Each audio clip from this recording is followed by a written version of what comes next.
You left us. Let me tell you a secret, sister. I remember that completely. You were 3. You don't remember it. Growing up, my mother was negligent. She was a terrible mother.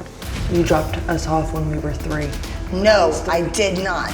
I lived with my mom until I was 3 years old. At the time, we were living in a car, and one day she dropped us off at my dad's house, and I never lived with my mom again. My mom never fought for custody. She just gave up on us. I never, ever walked away from my children. I never had the money to fight for custody for my kids. Because of circumstances out of my control, I lost custody. They don't know the truth. You can check it out yourself. Throughout my childhood, I would see my mom sporadically. My mom was supposed to have us every other weekend, but it was whenever she wanted to see us. At one point, it was 9 years that I did not see my mother. My mom would miss my honor rolls, my high school graduation, majority of my birthdays. I did miss a lot of Crystal's life, but when I did see her, I did make it special. I wanted to let her know that I may not have been there then, but I'm here now. One time, I actually wrote myself a birthday card for my mom because I hadn't heard from her. Since when was I your daughter? You've never treated me like your daughter. Never. I never wanted my life to be without my children. I never wanted them to be away from me. There's nothing I can do to take back that time. Well, Kayla and her brother Patrick had a different father and home than their sister Crystal, but have very similar stories to tell. You choose to take the easy way out. You can't admit to anything.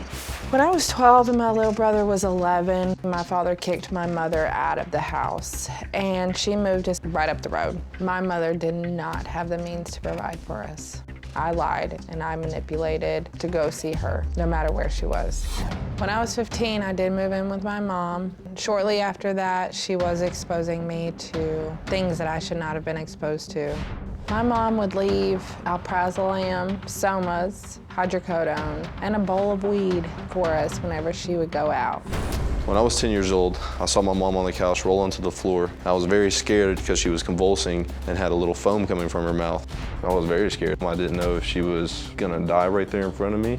She was laying on her back, and I just started pushing on her stomach as hard as I could, about 4 or 5 times, and then she ended up vomiting. A 10-year-old should never have to resuscitate their mother.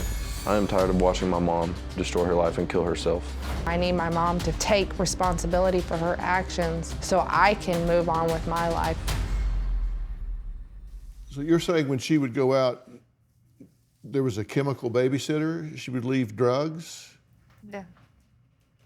How old were you? I was like 14, 15. You don't remember that? You go to the That's when VFW? the doctor had me on. Exactly. So don't look at me like that when you know it's true. The whole thing is you know these things are true. Okay. Stop getting Did you not defensive. Stop trying to throw stuff back at me. Just take it, own it, and move on with your life. Stop living like you have to point the finger at me too. I know what I do wrong. I know what I do wrong. But this isn't about me. This is about you and making sure I don't have to walk in one day and find you on the floor, dead. Did you leave drugs for her when she was 14, 15 years old? Not that I remember. Honestly, I don't remember that. I You remember were she was just dating a telling guy that him was about on the the pills. doctor. Like, come on Yeah, now. but okay. And did Literally, you? it's like 10-second Tom right here. Like, come on. You have no recollection of that? I don't remember. Are you driving drunk now? No. You just did. When? Whenever you got pulled over. The night you hit the trash can at the VFW. Do you disagree with anything at this point? No.